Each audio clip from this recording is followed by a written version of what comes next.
explain how much you get if you stake one full ETH. Yes, whether you stake one ETH or you stake $1 worth of ETH, you usually get the same rate. I'll explain. To do this, I'm going to go to DeFiLlama.com. I want you to write that down. This is your homework. You're going to learn how to use this website and answer questions like this for yourself. This is the layout. On my computer, it might look different on your mobile device. We're going to go to the left-hand side and click Older Menu. I prefer it because I think you'll find it easier to use. When the menu opens, I click Yield and then Overview.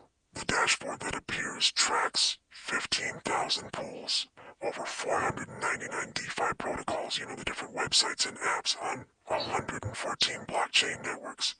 Here, they are arranged by a metric called TVL. That means that this asset on this protocol, Lido, has deposits worth $32 billion. This column tells me the APY, or the approximate percentage a depositor is earning on top of their money every year. So if you deposited $1 of that asset, you would earn 2.67 cents every year. This tells you about how the APY is paid. A lot of DeFi protocols pay you out in the token you lend, the way a bank pays you in dollars when you lend dollars or your local currency.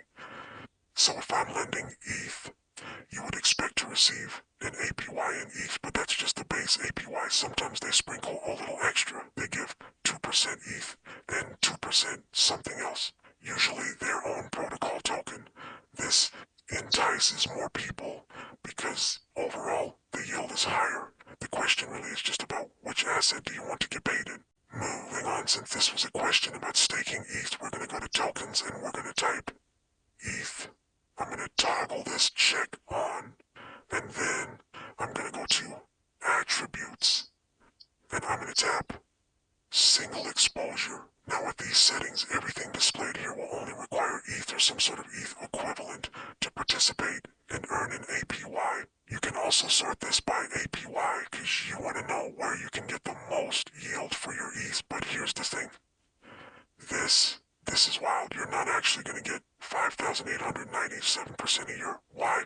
Because there's only $11,000 in this pool, and it's probably some hyper risky, hyper new, suggests it's very new pool, and I am just not interested in parking my stuff there, so I'm looking for APYs that are probably less than 10%, since it's just ETH is the asset.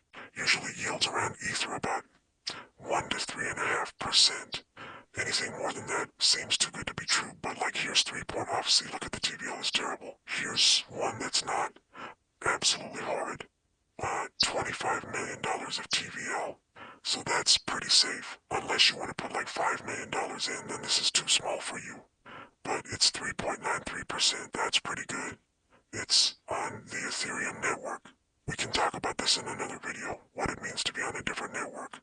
It's on a protocol called Morpho that I happen to know is robust, well-audited, and trusted.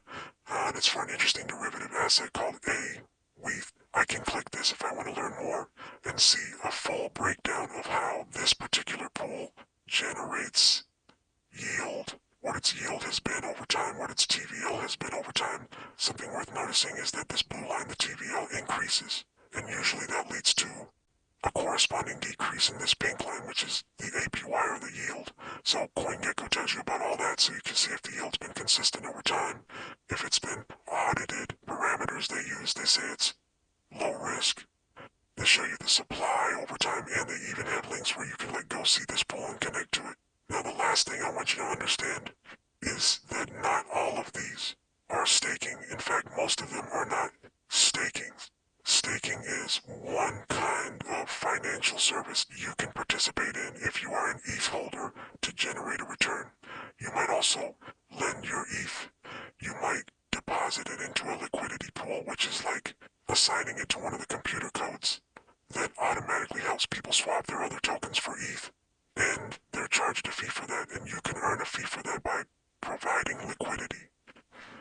So it's a long, deep rabbit hole. My ultimate recommendation, if you're still new, is that you use your crypto wallet or custodial platform's staking feature to try it. Learn about lockup periods, because you can't just get it back when you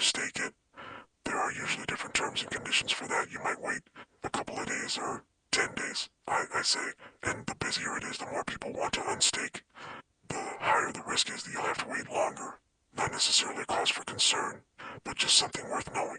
And if you're not content with the rate you get and you become a more confident wallet user, if you start using decentralized exchanges, then I would recommend exploring staking further with a provider like Lido. Back on the yields overview page, I look at the biggest DeFi opportunities, and the top one happens to be staking on a protocol called Lido.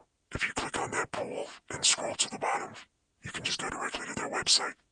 And from here, with a few buttons, you can click to stake. You can read all about what they do. You can read which wallets they support, how they generate yield. It's a very well-tested, well-trusted, and not just trusted because we have to trust it, but trustworthy because it's well-vetted and easy to verify that they're doing what they say they're going to do. You don't have to trust it so much. This is a great first decentralized money experience if you want to get into staking and move beyond Coinbase or something like that. If you made it all the way to the end of this video, man, congratulations. Pat yourself on the back, get yourself some ice cream, and leave your questions in the comments if you want me to answer your question with a video. This is the kind of question I want you to ask. I want to answer questions that everyday crypto users have at all levels of experience, beginners and experts, but that other people are going to have too. A lot of people want to know, if I stake 1 ETH or if I stake $10 of ETH, do I get a different rate? And the answer is simple. But then I can hook people in and teach them more. This is way more than she asked for. I could have just put the fries in the bag and said, yes, the rate is the same no matter how much you stake. But then where will we be? And I'm proud of you for learning.